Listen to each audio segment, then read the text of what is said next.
সোণাপুৰৰ পৰা মই জুবিন গাৰ্গে কৈছো, ছিংগাপুৰত কোন সেইকেইটা তাত নাই নহয়। মই এতিয়া খাৰঘুলি কাহিলীৰ পৰা কতোৱে নাই মই এতিয়া। এতিয়া সোণাপুৰ, মাথো সোণাপুৰ। সোণাপুৰে মোৰ শেষ ঘৰ, শেষ মঞ্চ। এতিয়াৰ পৰা গান নাগাওঁ আৰু মই মাথো শুনিম। স্পেচিয়েলি মই নাইট ছুপাৰ কেইখনক কৈছো, উজনিলৈ অহা যোৱা কৰোতে সোণাপুৰৰ এই ঠাইখিনিতে মায়াবিনীটো ডাঙৰকৈ বজাবি, ৰৈ থাকিম উজাগৰি ৰাতিৰ বুকুত। মই আগতেও কৈছিলো আৰু এতিয়াও কৈছো, মোৰ কোনো জাতি নাই, মোৰ কোনো ধৰ্ম নাই।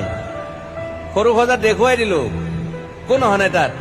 ব্ৰাহ্মণ, কলিতা, আলী, ৰহমান, ডেকা, বড়ো, ৰাভা, পূজাৰী আৰু এইটো কি কয় নমাজ পঢ়াই যে মৌলবীও আহিছে সৰু সজালৈ।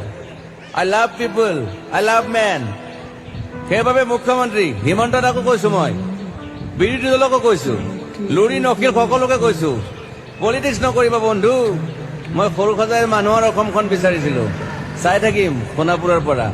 খেলি মেলি হলে কষ্ট পাম, উভতিও আহিব নোৱাৰিম। যোৰহাটৰ মানুহখিনিয়ে কষ্ট পাইছে বুলি শুনিছো।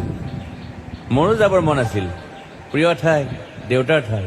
উপায় নাই, পলম হলে শৰীৰটোৱে কষ্ট পায়। বাকী গৰিমা আৰু দেউতাই গুৱাহাটীতে থকাটো বিচাৰিলে। একো নাই, গুৱাহাটীলৈ আহিলে মাত দি যাব। সোণাপুৰতে থাকিম। আৰু এটা কথা, যোৰহাটত প্ৰতিমূৰ্তি এটা হ'ব বুলি শুনিছো। গুচি যাম কেতিয়াবা, কেন্তা কাকো খাতিৰ নকৰো। মায়াবিনী ৰাতি ধুমুহাৰ খতে। মাজুলীবাসীয়ে দুখ নকৰিব দেই, মনত পৰিলে গাই দিব মাজুলীৰ এজনী ছোৱালী। নিমাতী ঘাটলৈ যাব নোৱাৰিম আৰু। একো নাই, মোক প্ৰতিটো বসন্ততে পাব অসমবাসীয়ে।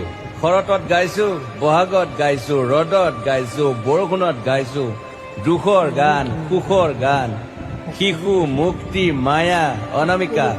মাথো নতুন গান গাব নোৱাৰিম, বন্ধ হৈ থাকিল চেলা সকলো। এতিয়াৰ পৰা